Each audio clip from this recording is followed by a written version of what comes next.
Morning बच्चों, आज हम पढ़ेंगे चैप्टर 13 दावत की अदावत। मित्रों के साथ जहाँ एक और मनोवेदन का साधना बनता है, वहीं अनेक बार जीवन भर न भूलने पाने वाली मधुर कटु स्मृतियाँ को स्रोत भी होता है। पढ़िए एक ऐसी रोचक कहानी जब मित्र एक दूसरे को जमकर छकते हैं। मतलब ये एक ऐसी कहानी है जिस पर मित्रों ने अपने एक मित्र को कैसे बुद्धू बनाया, फिर उस मित्र ने कैसे उन लोगों को बुद्धू बनाया, उस बारे में बताया गया है। यह मैंने आज ही जाना कि जिस सड़क पर 1 फुट मोटी धूल की परत चढ़ी हो वह फिर भी पक्की सड़क कहला सकती है। पर मेरे दोस्त झूठ तो बोलेंगे नहीं। उन्होंने कहा कि पक्की सड़क है, साइकिल उठाना, आराम से चले आना। क्या हुआ बच्चों? 1 फुट वो जो आदमी था वो आज जाना कि 1 फुट अगर रेत चढ़ जाने से वो भी पक्की सड़क कहला सकती है, वो उस आदमी ने आज जाना। और उसके दोस्त जो झूठ बोलेंगे नहीं। और उसने कहा, उसके दोस्त ने कहा था कि साइकिल लेकर चले आना आराम से।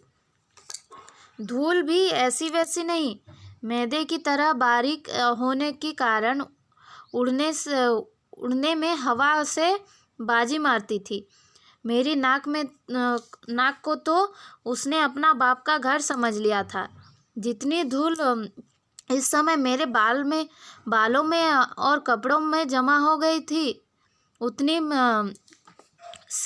से ब्रह्मा नाम का बूढ़ा कुम्हार मेरे ही जैसे एक और मिट्टी का पुतला गढ़ देता। क्या हुआ बच्चों? वो धूल भरे रास्ते में वो आदमी जा रहा था, तो उसने क्या किया, वो ऐसी वैसी धूल नहीं थी। वो कैसी धूल थी? पूरा मैदे की तरह बारीक धूल थी, बहुत ही पालिश थी वो, और बहुत तेज उड़ती थी भी, हवा से वो उड़ जाती थी। तो हवा से जब उड़ती तो उनके नाक में घुस जाती, उनके बालों में घुस जाती। तो वो सोचते थे कि मेरे नाक को वो अपने बाप का घर समझ रही है, धूल को, ऐसा सोचते थे। और कपड़ों में इतना जम गया था कि एक कुम्हार का नाम था ब्रह्मा, वो क्या करता, वो अपने फिर उनके जैसा एक और पुतला बना देता।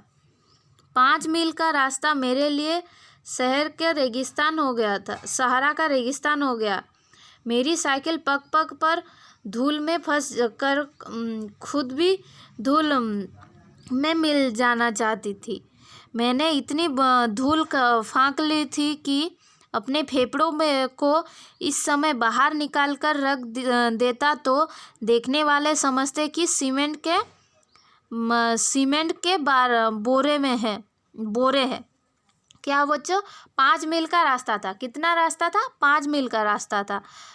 वो तो उनको लगा था कि वो सहारा के रेगिस्तान में इधर उधर जा रहे हैं। उनके साइकिल क्या होता है, वो रेतीले रास्ते में थोड़ी देर में घुस जाती। वो खुद भी धूल में मिल जाना चाहती थी वो साइकिल।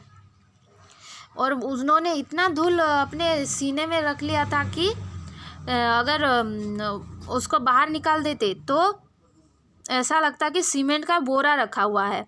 खैर किसी तरह सड़क ख़त्म हुई।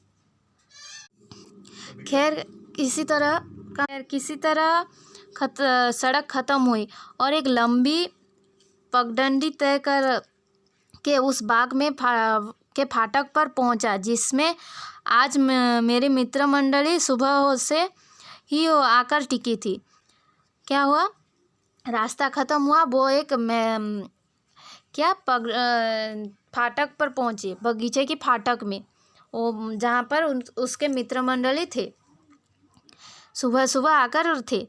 फाटक पर खड़े होकर मैंने अपने को झाड़ फटकारा। ज़रूरत थी फावड़े की, और मैंने हाथ से ही अपने शरीर के धूल हटाई। क्या हुआ? वो फाटक से पास पहुंचकर अपने आप को झाड़ दिया और जितना धूल था उनसे निकाल दिया। मैं बिल्कुल मस्त हो गया। धूल की बैतरणी पर पार करने के बाद यह बाग स्वर्ग सा प्रतीत हो रहा था।